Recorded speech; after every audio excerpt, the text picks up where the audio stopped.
하기 전에 그 중다 기초선 설계 한번 점검하고 넘어갈게요. 지금 여기 있는 문제를 봤을 때 학생의 종속 변수는 뭐예요? 종속 변수는 학생 1, 학생 2, 학생 3이라고 하는 대상자들의 똑같은 행동인 수업 방해하는 문제 행동을 감소시키고자 하는 것 같아요. 교사의 중재를 통해서. 그랬을 때 보시면 첫 번째, 대상자 간 중다 간헐 기초선 설계다. OX. 지금 기초선을 간헐적 수집한 게 아무것도 없죠. 그거는 그냥 대상자 간 중다 기초선 설계예요. 간헐이 아닙니다. 그 다음에 이 설계는 다수의 기초선을 동시에 측정해야 되는 문제점이 있다. OX. 맞는 설명이죠. 중다 기초선 설계의 가장 치명적인 단점이에요. 동시에 이렇게 학생 1, 학생 2, 학생 3의 기초선을 동시에 같이 수집해야 되거든요. 그런 어려움들이 있고, 특히 마지막 학생 3 같은 경우에는 기초선을 엄청 오랫동안 수집하다가 중대를 투입받는 기간이 좀 되게 늦잖아요. 그러다 보니까 기초선 수집하는 이 과정에서 학생이 지루해가지고 다양한 문제 행동들을 보일 수 있겠다라고 하는 것으로 보시면 좋을 것 같아요. 이 설계는 교사가 실제 교육 현장에서 사용하기 용이하기 때문에 실제로 우리 시험 문제 가장 많이 나오고 있어요. 맞는 설명이고요. 학생 2와 학생 3의 기초선 자료는 중재를 실시하기에 적합하였다. 한번 판단해 볼게요. 우선 학생 2에서 중재를 투입하는 이 시점을 한번 보셨을 때 앞선 기초선 상태 어때요? 굉장히 안정적이죠? 안정적이어서 괜찮았어요. 그리고 심지어 학생 1에게 중재 효과가 충분히 입증되었기 때문에 지금 이 시점에서 중재가 투입되는 거 괜찮아 보여요. 반면에 학생 3 같은 경우에는 중재가 투입되었을 때 어때요? 기초선이 감소되고 있죠. 오히려 문제 행동이 줄어들고 있다는 거예요. 이러한 기초선에 중재가 투입된다면 이 학생의 중재는 효과를 입증할 수가 있을까요? 학생이 이렇게 문제 행동이 감소되는 변화가 중재 때문입니다라고 주장하기가 어렵다는 거예요. 그래서 반드시 기초선은 어떤 상태여야 돼요? 중재와는 반대 경향을 띌 수 있어야 돼요. 증가되는 기초선이어야 된다는 의미죠. 그래서 해당하는 학생 3 같은 경우에는 기초선이 안정적이지 못해요. 그 이유는 기초선이 지금 중재와 같은 방향으로 변화되고 있기 때문에 반중재적인 경향을 띠지 못하고 있다라고 하는 것으로 보시면 될 것 같습니다. 이렇게 보시면 되겠어요? 넘어가도록 할 거고요. 하나만 더 풀어볼까요? 16년도 유학 가장 최근에 나왔었던 거 한번 볼게요. 페이지는 259쪽이에요. 박 교사가 3명의 유아를 대상으로 실시했는데 해당하는 연구 설계 방법의 명칭은 뭐예요? 신의, 민우, 성미에 대해서 각각의 기초선들마다 중대를 투입하고 있으니까 대상자 간 중다 기초선 설계죠. 그랬을 때 키워드 중대를 시작한 시점과 관련된 교사의 오류 2가지 찾으실 거거든요. 그래서 중대를 시작한 시점이라고 하는 건 아까 우리가 배웠었던 오류 2가지 중에서는 종속 변내 선정의 오류예요? 아니면 중재 투입의 오류예요? 중재 투입의 오류거든요. 중재 투입의 오류에서는 2가지 뭐였어요? 첫 번째, 기초선의 안정성. 두 번째는 순차적 중재 투입 여부를 확인하셔야겠죠? 그랬을 때 보시면 신에부터 볼게요. A, B. 사실 작게 잘라보면 전부 다 A, B 설계 변형이에요. 그쵸? A, B, A, B, A, B를 반복하는 거였잖아요. 신에서는 학생의 종속 변수가 상호작용 빈도예요. 그런데 신에는 중재를 받기 전에는 상호작용 빈도가 최악이었어요. 굉장히 낮았어요. 중재를 투입하자마자 다른 친구들과의 상호작용 빈도가 엄청 증가되었죠. 그래서 중재 효과가 이쯤 돼서 굉장히 효과적이다라고 판단하실 수가 있을 거예요. 이러한 시점에서 이제 민우에게 중재를 투입하려고 봤을 때 민우의 기초선이 어때요? 안정적이지 못하죠. 그 첫 번째, 일단 민우의 기초선이 안정적이지 못하다. 민우의 기초선이 안정적이지 못하다 라고 판단할 거예요. 그 다음에 일단 민우도 이 정도쯤 됐을 때 물론 중재호가 판단하기가 좀 어렵겠지만 어쨌든 이쯤에서 중재호가 있다라고 봤을 때 그 다음 성미한테 투입된 중재 어때요? 여기 중재호가를 판단할 수가 없죠. 지금 민우 같은 경우에는 이거 중재호가가 있다고 봐요? 없다고 봐요? 확인할 수가 없거든요. 확신할 수가 없거든요. 그래서 이러한 중재호가를 확신할 수 없는 상태에서 성미에게 중재를 투입했다고 보시면 됩니다. 두 번째 문제예요. 민우의 중재호가 입증되지 않은 상태에서 성미의 기초선에 중재가 투입되었다라고 보시면 됩니다. 여기서 저는 공변 현상 쓰면 될까요? 안 될까요? 공변 현상이란 말은 중재 투입과 관련된 오류가 아니라 뭐에 대한 오류였어요? 애초에 내가 성미라고 하는 것과 민우라고 하는 사람을 잘못 선정한 오류잖아요. 그래서 중재 투입 오류는 아니에요. 그래서 이거 구분해서 보시면 좋을 것 같거든요. 종속 변수 선정의 오류에는 기능적인 독립성과 기능적인 유사성이었는데 애초에 내가 3명의 대상자를 잘못 선정했다라고 하는 게 종속 변수 선정의 오류인 거고, 중재를 투입한 시점과 관련된 오류라고 한다면 제가 설명드렸던 기초선의 안정성과 순차적 중재 투입의 오류를 골라내실 수 있어야 됩니다. 그래서 여기 사실 보면은 공변 현상처럼 보이시잖아요. 근데 답을 쓰실 때는 여기로 접근하시는 것이 아니라 이쪽으로 봐주세요. 첫 번째, 민우에게 중재를 투입할 때 기초선이 안정되지 않았다. 그 다음에 성미한테 중재를 투입할 때 사실 민우의 여기 있는 거에서 중재가 입증되지 않았다. 그런데 투입되었다. 이렇게 보시면 돼요. 그래서 어려웠었던 문제이고요. 넘어가도록 하겠습니다. 선생님들도 공부하실 때 제가 알려드렸던 것처럼 종속 변수 선정의 오류와 여기 있는 중재 투입의 오류 나눠서 접근해 주시면 좋을 것 같아요. 그 다음 기준 변경 설계 보도록 하겠습니다. 페이지는 265쪽이에요. 기출문제 수로 따지면 그렇게 많이 나오진 않았지만 그래도 다른 조건 변경 설계보다는 그래도 한 두세 문제 더 나오긴 했었거든요. 보시면 기준 변경 설계는 기준이 바뀌는 설계예요. 그래서 미리 계획된 종속 변수의 변화 기준에 따라서 학생의 행동 수행이 변화하는지를 확인하는 설계이다 라고 보시면 좋을 것 같습니다. 바로 옆에 있는 것처럼. 일단 기초선, 크게 보면은 기초선이랑 그냥 중재, A, B 설계거든요. 근데 다만 이 중재를 단계로 나눠가지고 기준을 설정하는 거예요. 그래서 내가 중재를 투입해가면서 내가 의도한 그 기준만큼 학생 행동이 변화되는지를 한 번, 두 번, 세 번 이상을 반복하는 거죠. 즉 해당하는 학생의 행동을 한 번, 두 번, 세 번 반복함으로써 중재 효과를 세 번 반복 입증하고 있는 연구 설계입니다. 그래서 종속 변수의 변화 기준이라고 하는 건 내가 이제 중재를 적용하는 동안에 학생 행동이 이 정도는 바뀌어야지 라고 설정하는 그런 변화의 기준을 말하는 거거든요. 그래서 보시면 보통 기초선의 기준으로 해서 생각할 거예요. 얘가 처음에 기초선 단계에서 질문하기의 빈도가 너무 높았어요. 그래서 평균적으로 한 14 정도? 한 번의 수업 시간에 14번 정도 질문하는 것은 평균적으로 한 5분에 한 번씩 질문하고 있는 거잖아요. 너무 빈번했단 말이에요. 이걸 좀 줄이고 싶은가 봐요, 교사가. 첫 번째에서는 한 번만 해, 너 발표 한 번만 해 라고 하지 않고 좀 단계적으로 줄여나갈 건데 처음에는 발표를 11번만 해 라고 했다가 11번에 도달하고 나면 그 다음에는 발표를 8번만 해 라고 하는 거예요. 사실은 발표하기 행동이 나쁜 행동이에요? 그렇진 않죠. 발표하기 좋은 행동이란 말이에요. 하지만 교사가 이거를 고쳐야겠다라고 마음먹은 건 그 발표하기가 너무 빈번하기 때문에 발표하기 자체는 나쁘진 않지만 발표하기의 빈도를 줄이고 싶을 때 쓸 수가 있거든요. 그래서 이렇게 한 번만 해. 너 발표를 한 시간 수업 동안 딱 한 번만 해. 라고 처음부터 이렇게 불가능한 기준을 제시하기보다는 단계적으로 낮추겠다라고 하는 의미예요. 그래서 교사가 11번, 8번, 6번, 뭐 2번 이런 식으로 순차적으로 기준을 설정해서 학생 행동을 변화시킬 겁니다.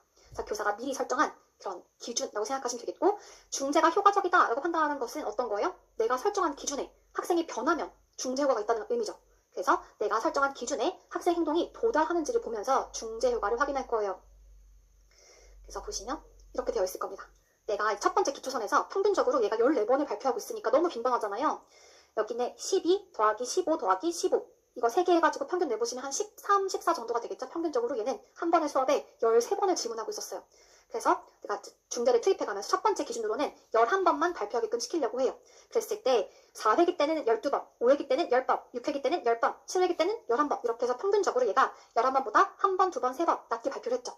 그러면 오케이, 너 이제 11번 정도밖에 발표 안 하는구나. 그 다음 기준 넘어가야겠다고 결정한 거예요.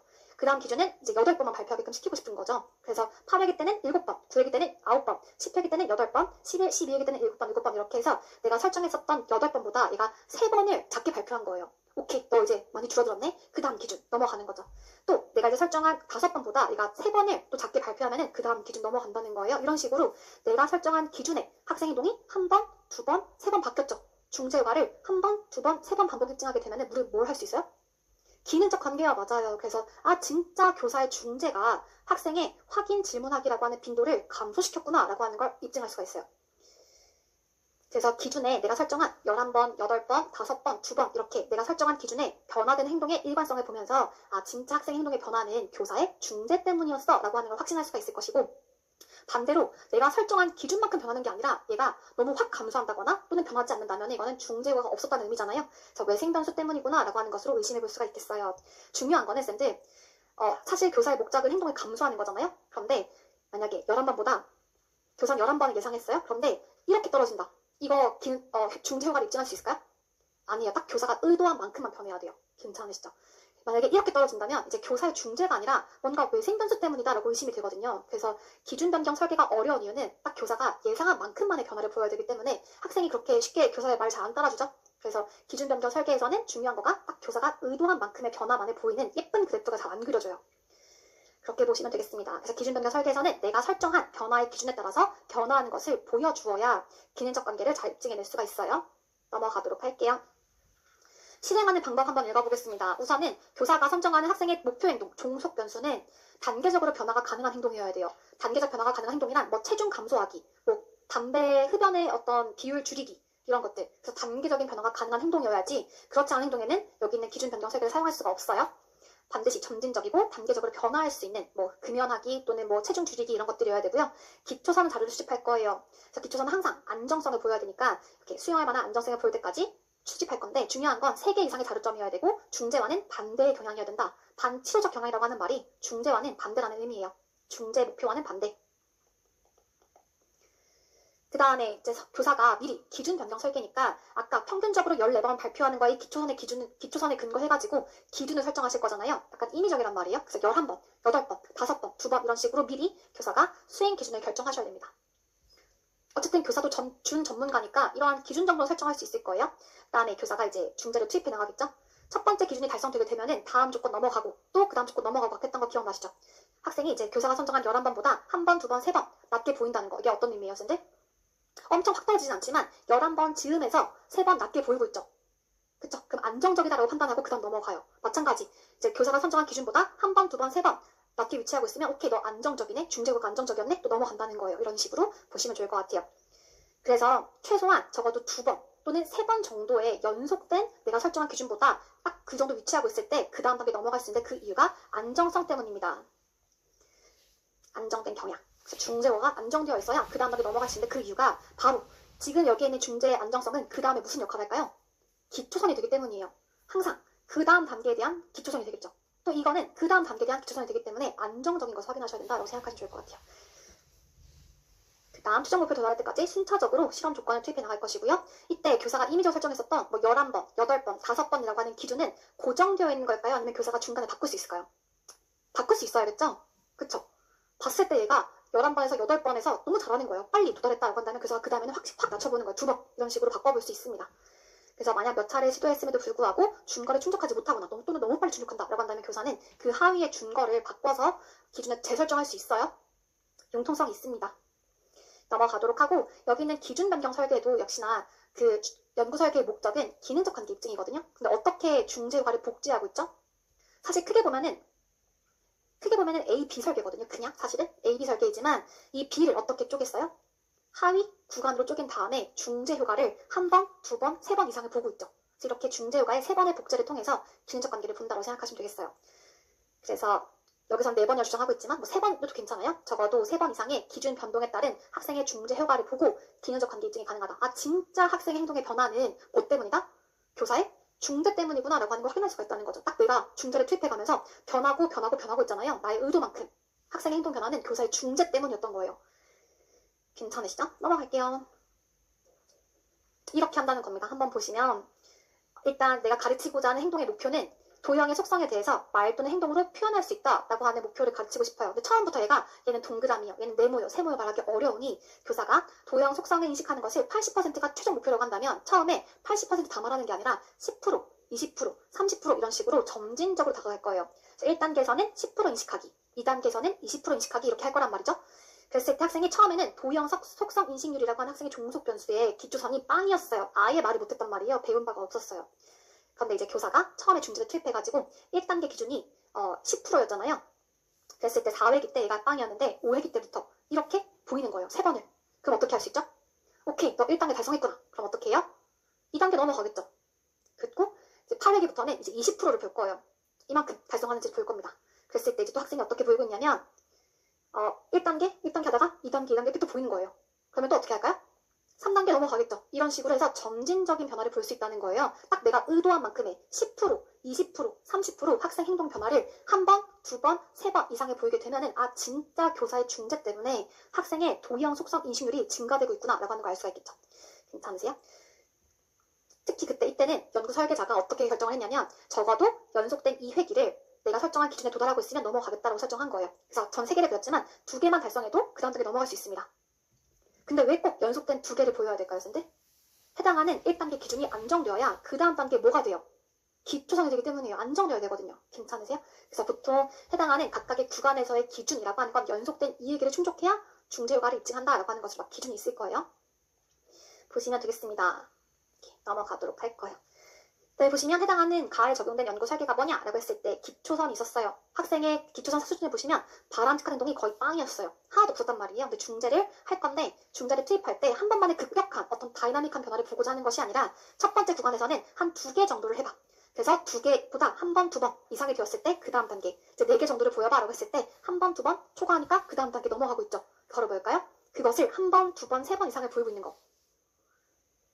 기준 변경 설계가 될 것이고 기능적 관계 입증 했어요? 못했어요? 했어요. 그쵸? 학생의 이런 바람직한 행동의 변화는 교사의 중재 때문임을 한 번, 2번, 3번 입증했기 때문에 기능적 관계에 있다라고 확신할 수가 있습니다. 그렇게 보시면 되겠고 가의 설계는 기준 변경 설계는 시급한 행동성이 필요한 경우에는 부적절하다. OX?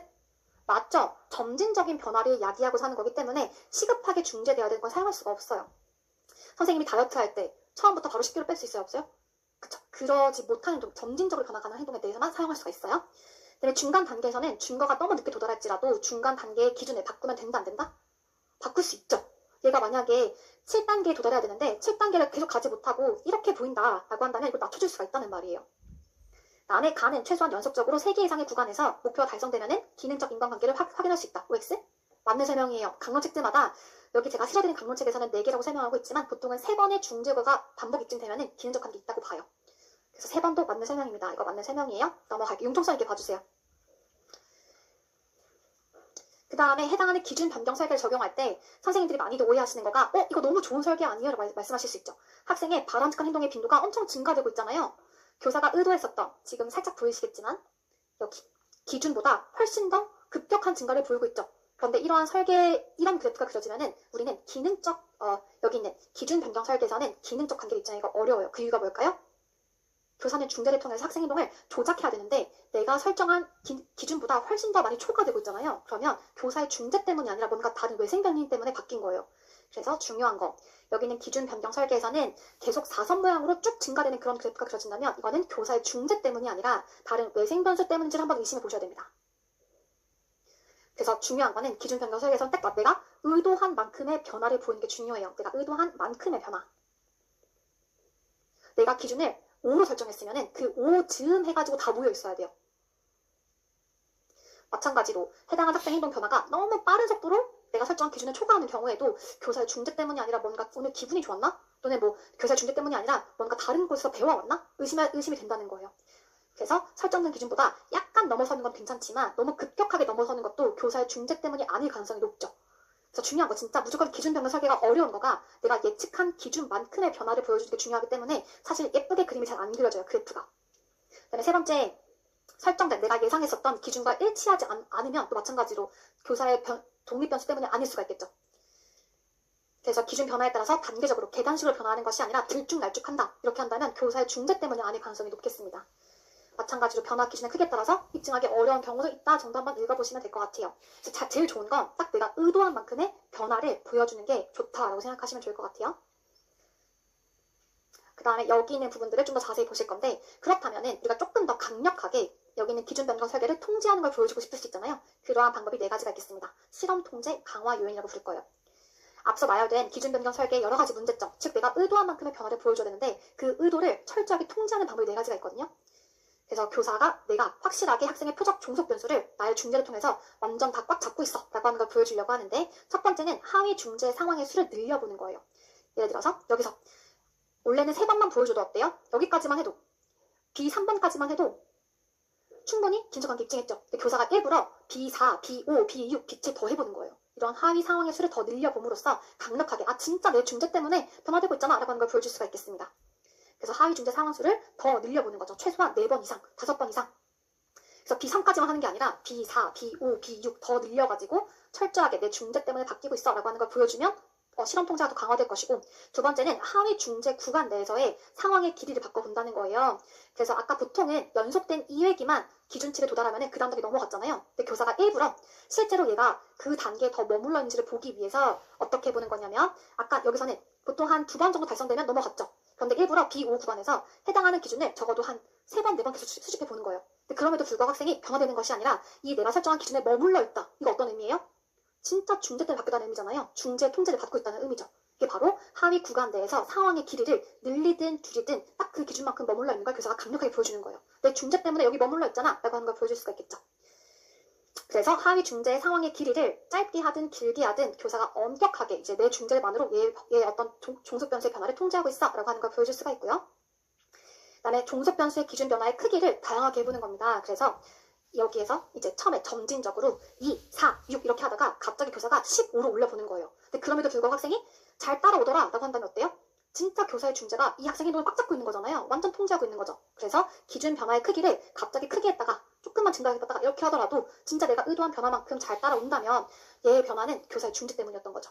그래서 강력하게 입증할 수가 있고요. 또는 종속 변수의 수행 수준의 변화 방향을 반대로 해본다는 거. 이게 바로 반전이거든요. 반전 설계처럼 중재를 약하게 해보거나 또는 중재를 완전 뺐을 때 이 아이가 변화되는 것을 본다는 거예요. 한쪽 방향만이 아니라 양방향을 설정해보는 것으로 여기 보이세요? 한 번 되돌아갔죠. 그 전 단계로. 이렇게 쭉 증가되다가 한 방향이 아니라 한 번쯤 반전시켜보는 겁니다. 더 낮은 수준으로. 그랬을 때 학생이 교사가 중재를 약하게 했을 때 그 전 수준을 보인다는 거예요. 그러면 엄격하게 진짜 학생 행동은 교사의 중재 영향 아래 놓여있다는 의미예요. 그쵸? 그렇지 않고 계속 사선모양을 보이면 교사의 중재 때문이 아니라 뭔가 다른 외생 변수의 개입을 의심해 볼 수가 있겠지만 만약에 이렇게 반전된다면 이 학생 행동 변화는 진짜 중재 때문이었을 가능성이 높거든요. 그래서 반전시켜보는 것도 강력한 실험 통제 방법 중에 하나입니다. 기준 변경 설계는 한마디로 뭐다? 진짜 딱 교사가 의도한 만큼의 변화를 보여줌으로써 내가 교사의 중재 때문에 바뀌었어 라고 하는 걸 입증해내는 것이 중요한데 그것을 강화하는 방법으로는 해당하는 중재 구간을 더 늘려보거나 또는 그 중재 구간 내에서 길이를 변화시켜본다거나 크기를 바꿔본다거나 또는 반전시켜본다거나 이런 다양한 방법을 통해서 교사의 실험 통제를 강력하게 보여줄 수가 있어요.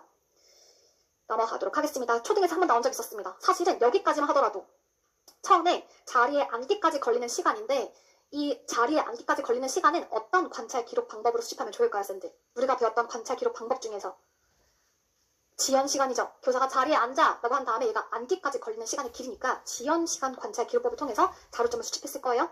그랬을 때 기초성 구간에서는 얘가 평균적으로 한 5분에서 6분 정도가 걸렸었어요. 중재를 통해서 이걸 줄여가는 게 목표가 되겠죠? 그쵸? 교사가 앉은 다음에 바로 앉는 게 목표가 될 거잖아요. 근데 처음부터 바로 앉기는 좀 어려우니까 교사가 단계적으로 줄여갈 거란 말이죠.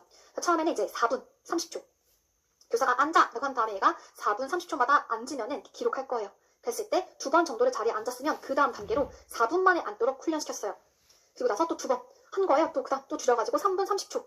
이런 식으로 점점 줄여갈 건데 이렇게 한 번, 2번, 3번의 중재 효과를 반복 입증했기 때문에 이거 기능적 관계 입증할 수 있어요? 없어요? 있거든요. 이미 여기까지만 해도 기능적 관계 입증 됐어요. 근데 교사가 해당하는 내적 타항을 좀 더 강력하게 입증하고 싶다라고 한다면 4가지 뭘 할 수 있어요? 맞아요. 하위 중재 구간을 늘려보거나 하위 상황의 길이를 다양하게 해보거나 또는 반전시켜본다거나 크기를 바꿔본다거나 이런 식으로 4가지 모두 다 써보시면 좋을 것 같습니다.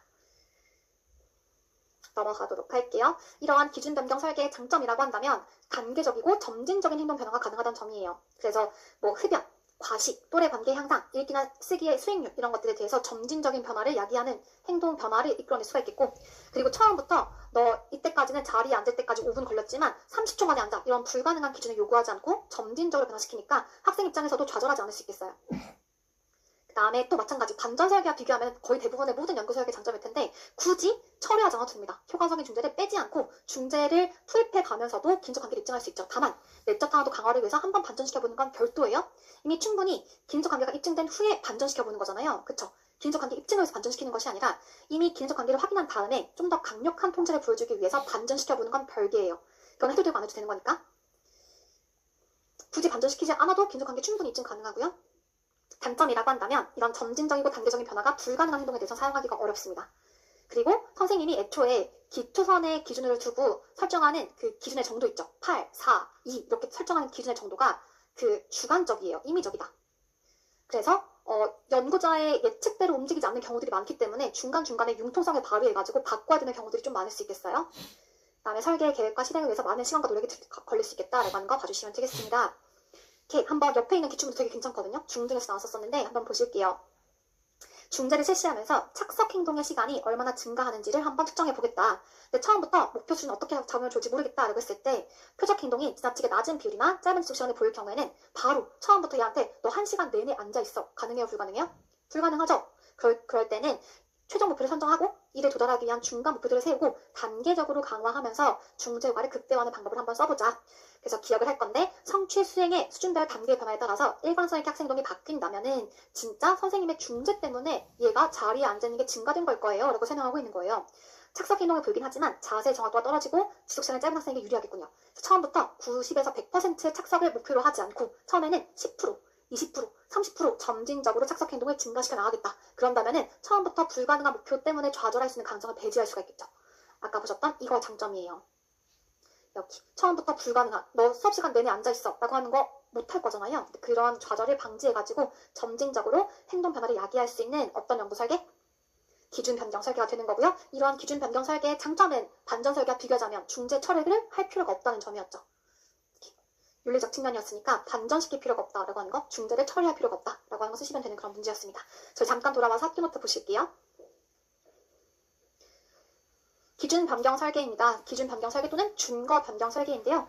크게는 사실 AB 설계예요. 다만 반전 설계인 AB 설계와의 차이점은 이 B가 하위 구간으로 구성되어 있다는 점이에요. 크게 보면은 사실은 A, B 설계이지만 이 B가 단계로 나눠져 있다는 점이죠. 특히 이 B 구간에서 최소한 3번에서 4번 정도의 교사가 미리 설정한 기준에 맞게끔 학생의 행동의 변화를 3번 정도 봄으로써 기능적 관계를 확인할 수 있는 연구 설계예요. 3번에서 4번 정도의 내가 설정한 기준 변경에 따른 학생의 수행 변화를 보면서 오케이, 1번, 2번, 3번의 중재 효과의 반복 입증이 있기 때문에 기능적 관계를 볼 수가 있고요. 그 다음에 특징은 점진적이고 단계적인 행동 변화를 시킬 수가 있겠고 하위 중간에 융통성이 있죠. 2, 4, 6, 8이라고 하는 이런 주관적인 기준을 교사가 바꿀 수가 있어요. 그리고 단기적으로 바꿀 수 없거나 수정이 빠르게 필요한 행동들에 대해서는 사용할 수가 없다라고 하는 거 봐주시고요. 그다음에 플러스 초등기출 문제 나왔던 거. 이미 3번, 4번의 어떤 그 단계적인 행동 변화에 따라서 기능적 관계는 입증했어요. 근데 플러스 알파로 내가 조금 더 강력하게 실험 통제를 보여주고 싶다라고 한다면 하위 구간을 늘려보거나 하위 구간 내에서의 상황의 길이를, 회기의 수를 다양하게 바꿔보거나 또는 기준의 크기를 다양하게 보는 거죠. 그래서 약간 조금만 높였다가 확 높여봤다가 그래도 학생이 잘 따라온다면 진짜 교사의 중재 때문에 바뀌고 있는 거라서 강력하게 통제해볼 수가 있겠고 반전을 넣어보는 것도 괜찮습니다. 이거는 이전 수준의 반전이나 아예 기초선으로의 반전 둘 다 가능해요. 그래서 이렇게 변화하는 과정에서 그 다음 수준에 이렇게 바꿔보거나 아예 어떻게 해볼 수 있어요? 기초선으로 반전 둘 다 가능하거든요. 그래서 이전 수준의 반전이나 기초선 수준으로의 반전 넣어볼 수가 있을 거예요. 넘어가도록 하겠습니다. 잠깐만 쉬었다가 이제 남은 거 2가지만 더 보시면 될 것 같아요. 고생하셨어요.